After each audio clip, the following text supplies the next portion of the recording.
so on. Okay, let's see what we're doing. See whether or not we are. It's a friend of the Muslim chaplain who see if we're cooking on gas. He was an interesting chap. Very nice man in so many ways. Right, looks to me as if we are indeed. Oh, it's gone over. How funny. Oh dear. I don't know why YouTube's playing up like this now, but it just seems to be. So, okay, let's have another go. That should be correct now. Let's have a look. Am I appearing? Looks as if I might be. Oh, it's all very strange. We've had some very odd. Let's go and check the sound. Some very odd bits of video just recently. Doesn't make sense at all. Okay, the sound is fine. The video quality itself looks to be absolutely appalling. Anyway, there we go. Good morning, Anastasia. Both of you walking along the lane, jolly good. Seem to catch you when you're doing that each time. That's very interesting. Good morning to Philip as well. You're having a nice day. It's a lovely day today for a walk. Really beautiful, lovely wintry day. Not like yesterday, it was pouring with rain because we had that great big, I can't remember what it's called now, hurricane somebody or other coming over all these islands here and giving everybody complete washouts of a day. The pity was I had intended to do some gardening yesterday, but there was no way I was going to do that. And then instead we had, well planned into it, we had this terrible quality. Wonder why that is. Absolutely awful. Let's check it on the other computer. We had a Divine Liturgy, of course, yesterday morning for the conception by Anna of the Theotokos, which was absolutely wonderful.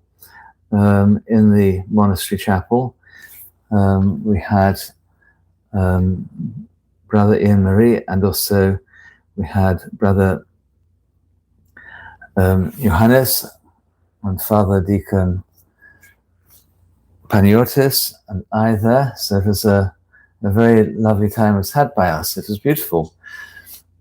Very simply done, very beautifully done within the chapel. It's only minute. In fact, this room is bigger than the chapel, and this room is tiny enough. I have one dog here who is very anxiously trying to sit on my lap. Go to sleep, okay? And then in the afternoon, I was able to take those two through the howling wind and rain. It was howling wind and rain on the way back, certainly, to their homes and bless their homes, which was absolutely lovely. Yes, Philip, I am all blurry, and I'm not sure why. Just the last few days, the internet quality here has been really, really poor, which is terrible. Good morning to Bev, and also Katrina. God bless you. And Helia, good morning. Frank, good morning. Well, Frank, we haven't started it yet, so it might be awful. It looks to me as if the quality is getting a little bit better, but not a great deal better. Never mind. Not blurry to you? There we go. Good. Right. Let's crack on. We're going to be looking at Genesis chapter 17, 15 to the end. Jolly, what is wrong with you? Hey?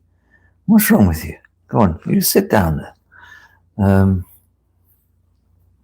Then God said to Abraham, as for Sarai, your wife, you shall not call her name Sarai, but Sarah shall be her name. And I will bless her, and also give you a son by her, and I will bless him, and he shall become nations, and kings of peoples shall be from him. Then Abraham fell on his face and laughed and said in his mind, shall a child be born to a man who is 100 years old? Shall Sarah, who is 90 years old, bear a child? And Abraham said to God, oh, that Ishmael might live before you. Then God said, no, Sarah, your wife, shall bear a son. You shall call his name Isaac, and I'll establish my covenant with him for an everlasting covenant, and his seed after him. As for Ishmael, I have heard you. Behold, I have blessed him, and will increase and multiply him exceedingly. He shall beget 12 nations, and I'll make him a great nation.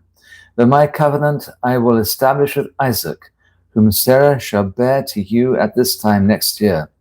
So God finished talking with Abraham, and departed from him. So Abraham took Ishmael his son, all who were born in his house, and all who were bought with his money, every male among the men of Abraham's house, and he circumcised the flesh of their foreskins that very day, as God said to him. Now Abraham was 99 years old when he circumcised in the flesh of his foreskin. Ishmael his son was 13 years old when he was circumcised in the flesh of his foreskin. The very same day Abraham was circumcised, and his son Ishmael.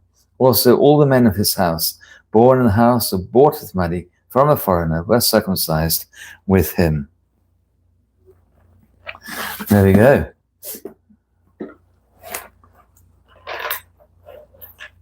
Okay, so we'll start off. Let's see. Diane, good morning to you. Penelope, hope you're well. Now then, we'll read the first couple of verses, 15 and 16. We'll do that all the way through except for verse 19. So then God said to Abraham, as for Sarai your wife, you shall not call her name Sarai, but Sarah shall be her name. And I'll bless her, and also give you a son by her, and I'll bless him, and he shall become nations, and kings of people shall be from him. So Sarai's name is changed to Sarah. And as we know, this is a very typical thing that the Lord tends to do with people. We change people's names when they're baptized. We change their names when they become monks or nuns. We change their names when they're ordained, either as a priest or a bishop or a deacon. You can change your name each time if you really wish to, usually only one time. Even kings and emperors can change their names as well. You might have your everyday name, and then your name is then changed to your name as a king or prince or something like that,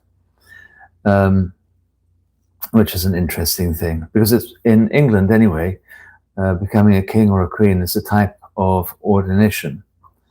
Now, here we have this change of name, and it marks for her a new beginning, a new creation in her life. She is becoming Sarah. Now, both Sarai and Sarah are variant forms of the same name, and both of them mean either princess or queen. And in this, she is similar and is an antitype of course, the Mother of God, Theotokos, Mary, who we also regard as being a queen. We call Mary, the Mother of God, Theotokos, the Pantanassa, the Vasilia, more honorable than the cherubim, beyond compare, more glorious than seraphim, and so on. In the Akathist, we call her exalted queen. We talk about her reigning in heaven in the Paraclesis. And of course, at the Dormition, we think of her being enthroned in heaven. And frequently, in an icon, she is shown wearing a crown. Not in this one, wearing a crown. But I know she does in at least two of the icons in the church here. Now, that is an interesting thing, because with both of them, their blessing, their regnal status is related to their sons. So Sarah is a queen because her son, Isaac, is going to become a patriarch who will produce nations and kings in his time. The Mother of God is queen because her son is, of course, the King Supreme, the mighty Lord of Lords, King of Kings, and so on, over the whole of creation. So she, in her turn, is regarded as being a queen as well. Okay, not as the queen's mother, but as the with the mother of the queen or the mother of the king, but she herself is a queen in her own right. In the Septuagint, it's quite interesting. There's a variant reading here between the Hebrew text and the Septuagint text. In the Septuagint text, I remind you what it says. I will bless her and give you a son by her. I will bless him, and he shall become nations, and kings of people shall be from him. In the Hebrew text, it says, I will bless her, and she will become the mother of kings and the mother of nations. Okay? But in either case, it doesn't really matter, because the blessing to her is because of what comes from her body. She herself becomes the mother of nations and the mother of kings. In the very long term, of course, Sarah becomes the great, etc., grandmother of Christ himself, who is, of course, the King Supreme, the absolute Pantocrator. Okay. Verses 17 and 18. Then Abraham fell on his face and laughed, and said in his mind, shall a child be born to man who is 100 years old, and shall Sarah, who is 99 years old, bear a child? And Abraham said to God, oh, that Ishmael might live before you. So the church fathers are in disagreement about Abraham's laughter. Some say he's laughing with joy, and others say he's laughing in disbelief. If he is laughing with joy, then his joy is going to be complete with the birth of Isaac, and he'll laugh with joy all over again. If he's laughing in disbelief, and it does rather look like it from here, then he's laughing because he cannot believe, because he knows his biology. He knows that a very elderly man and a very old woman are not likely to be able to bear a child.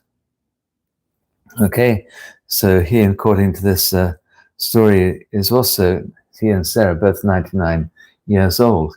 It's very unlikely indeed at that age that you're going to have a child, let alone give birth properly. So he knows his biology, but what he doesn't know is that God is able to do absolutely anything at all, including with a very old couple. And it's part of this reason that if a very old couple in the Orthodox Church decide to get married, we continue to say exactly the same prayers as if the two were in their very early 20s. It makes no difference to us. What God chooses to do, God can do. He can do whatever he wishes. Okay? For God, everything and anything is possible. He's going to be happy. And he's already happy, and we can see this in verse 18, that he's already content to have Ishmael, his son. And he prays for Ishmael to God. No, go on, please, bless him. He loves the boy. So that Ishmael might live before you. This means that Ishmael may be in your eyes, Lord, that you may bless him as well.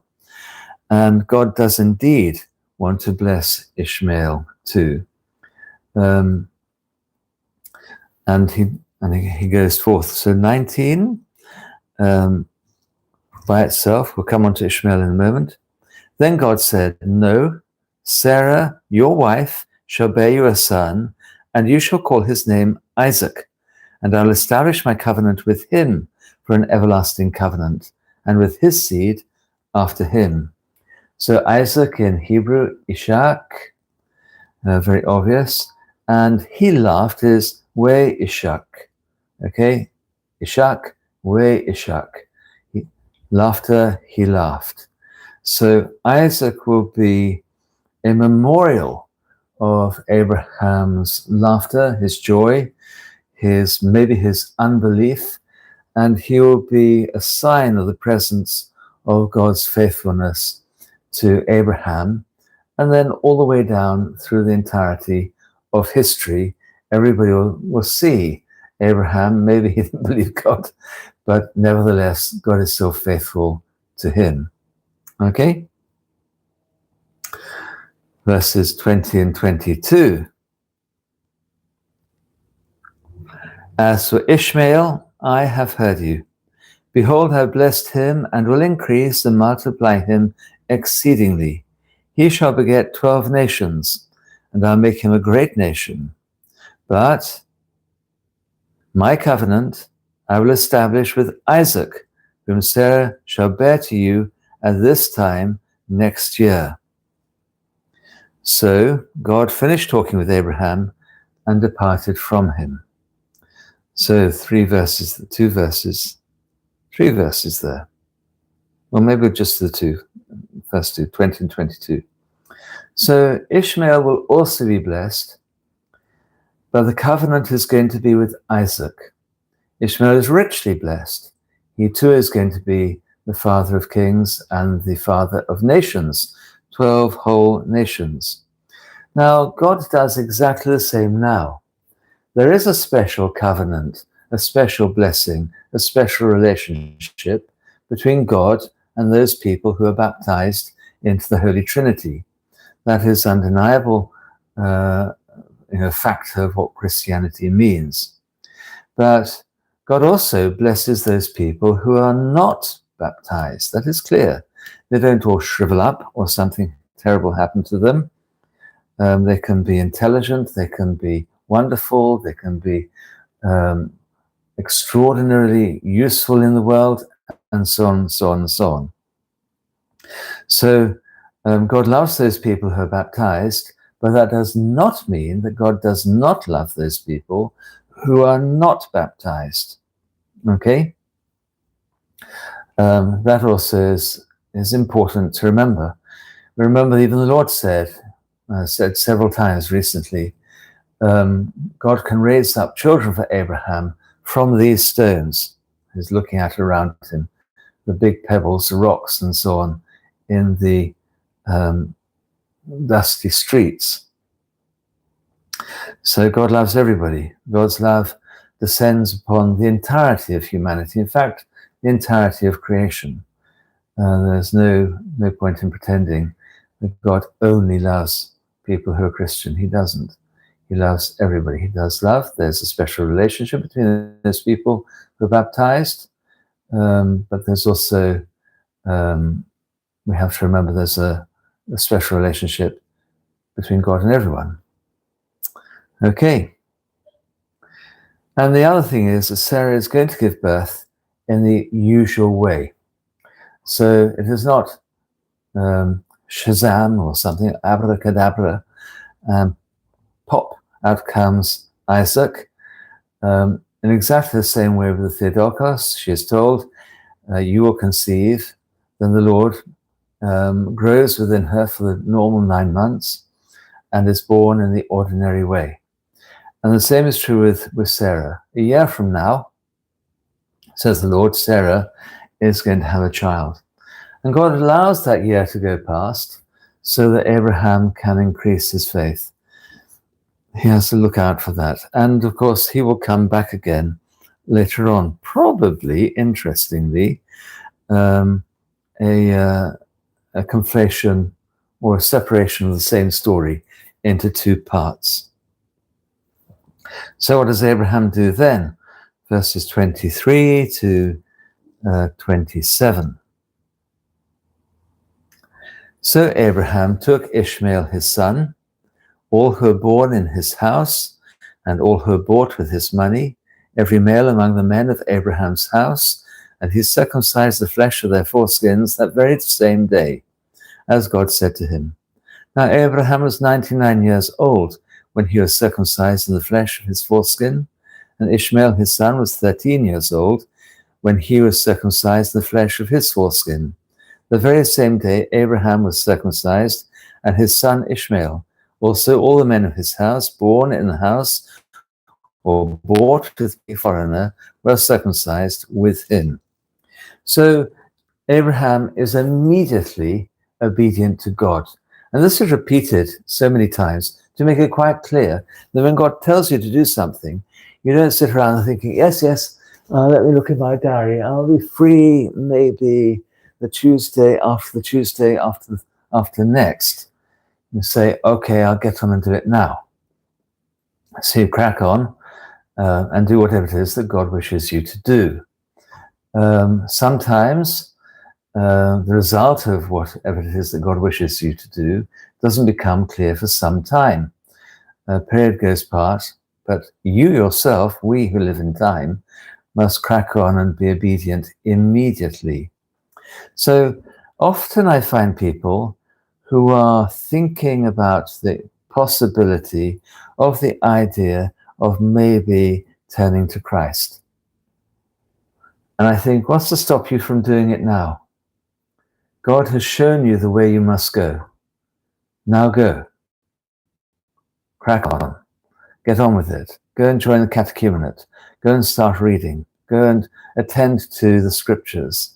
Act now while you still have time before God comes again and says, hey you, what did I tell you to do?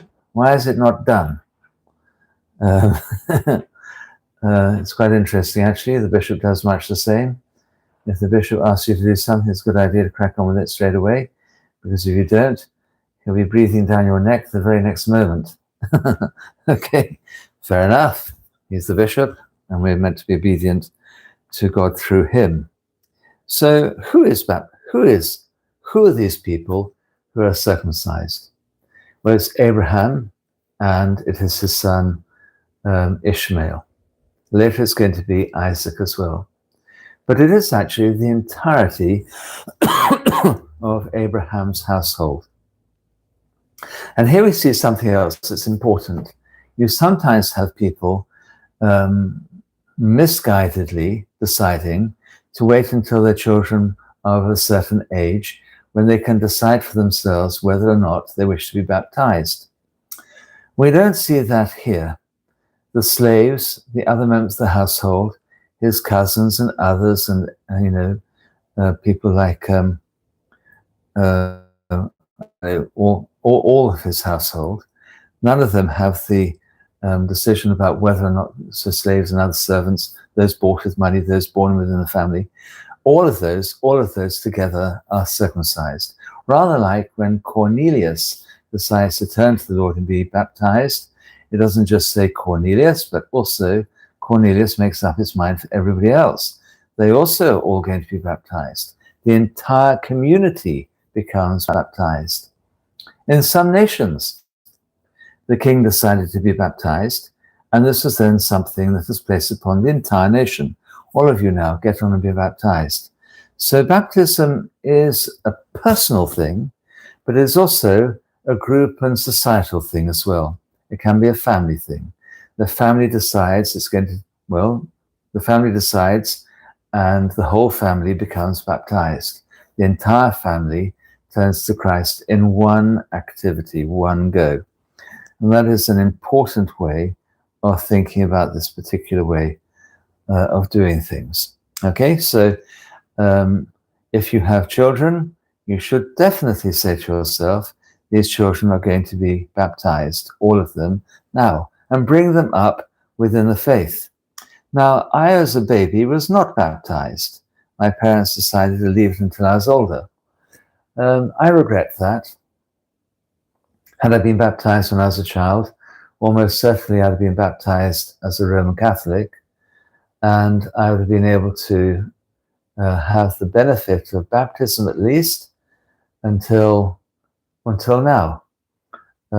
As it was, I wasn't baptized until I was in my mid to late teens, and that, I think, was a shame.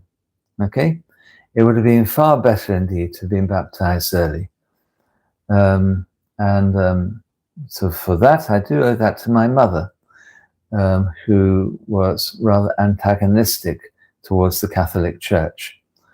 I was saying to her once, I really regret that. And she was upset by this because she had really fought hard to make sure that I and my younger brother were not baptized. My younger brother is still not baptized. Okay?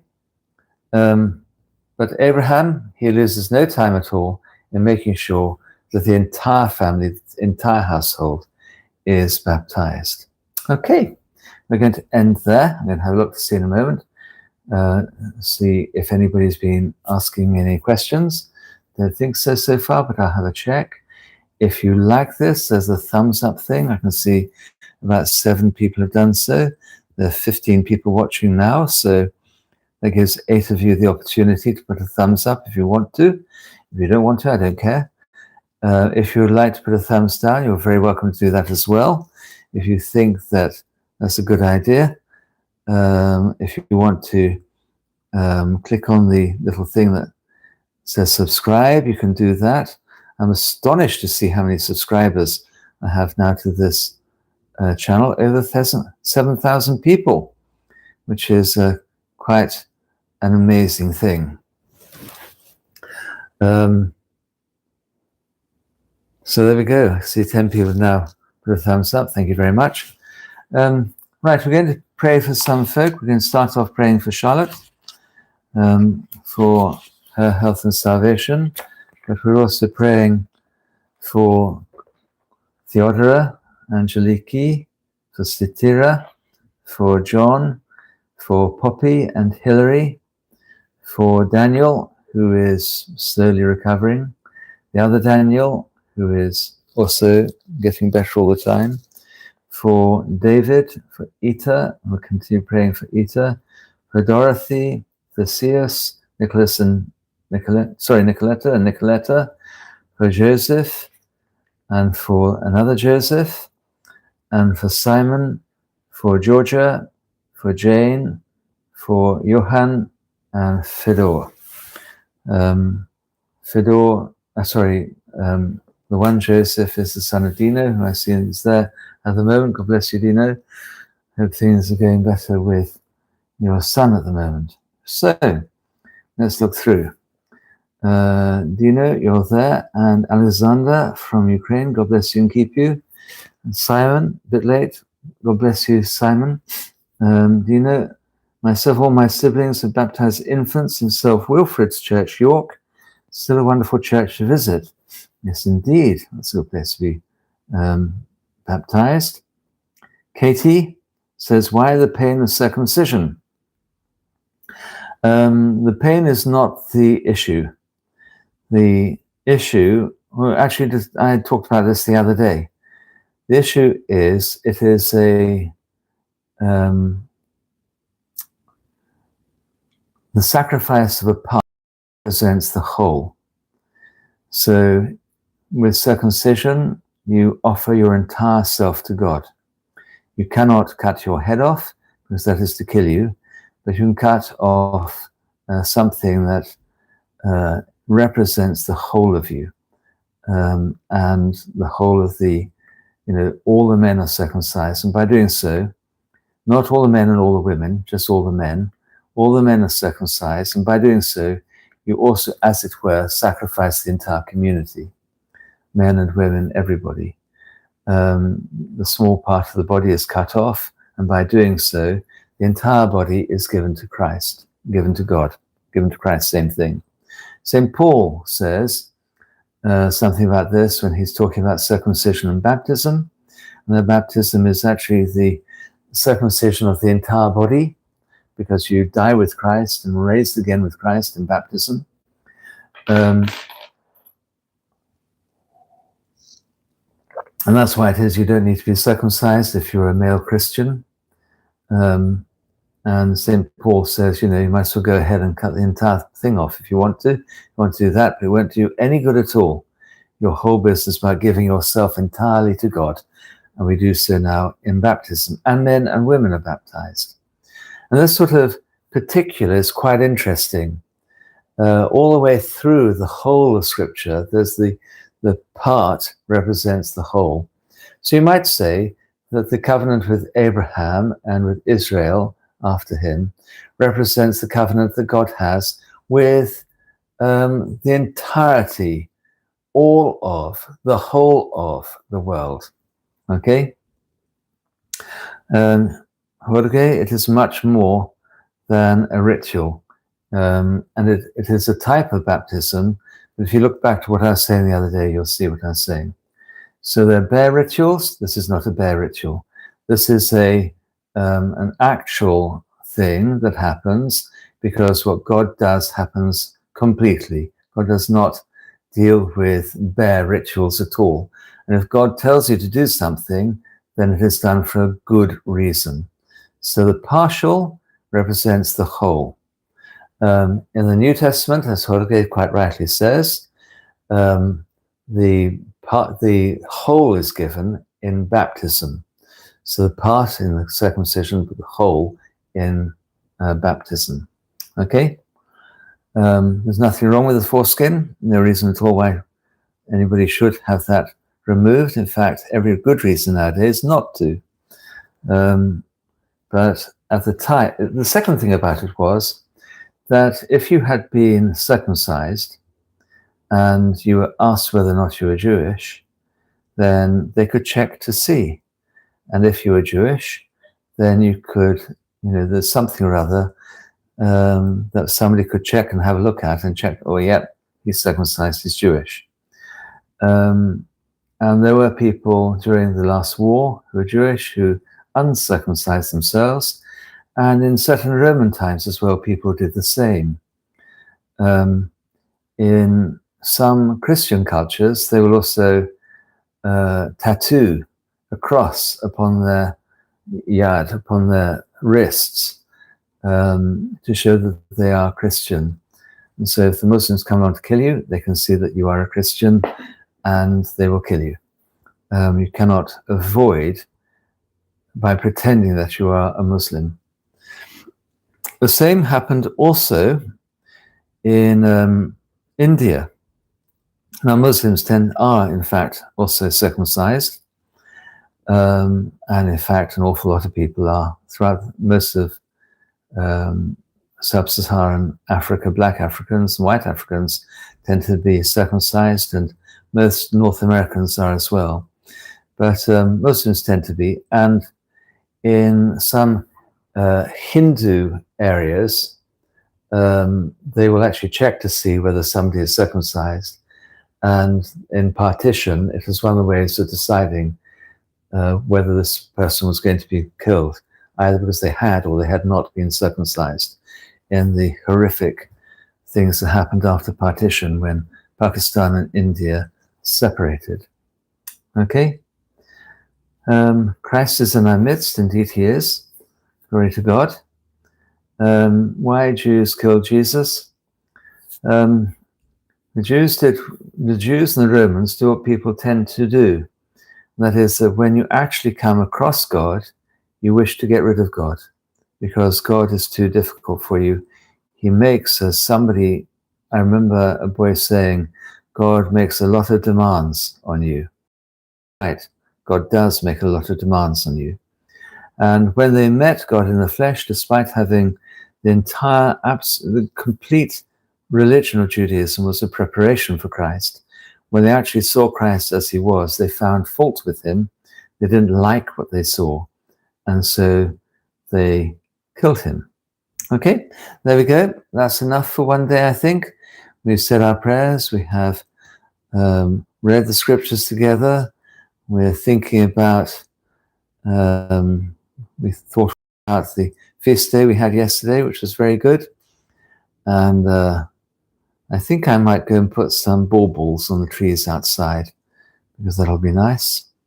And there we are. Okay, so God willing, we shall meet again tomorrow like this and have another go. And down here we have a dog who has finally decided that he can't sit on my knee and is curled up, so we'll finish by doing that. He was feeling very needy today. Miss Connie, it's my privilege, and Jorge, God bless you and keep you as well. And I do my best to try and answer people's questions. There we go. Do you want to see this pooch? Here he is. Well, there we go. Okay. Good morning, Dana. God bless you and keep you. Right, if you want to, this is still an opportunity to do a thumbs up or do various other things. 20 people watching now. We've nearly finished. Okay, have a good day. Beautiful day here today. Look at that lovely sunshine pouring in through the window there. Isn't that nice? Are we lucky? It's ridiculously warm. It's 15 or so degrees outside and quite sunny. Erica and Tony will be having a lovely walk. Quite envious of them. Right, so bye-bye.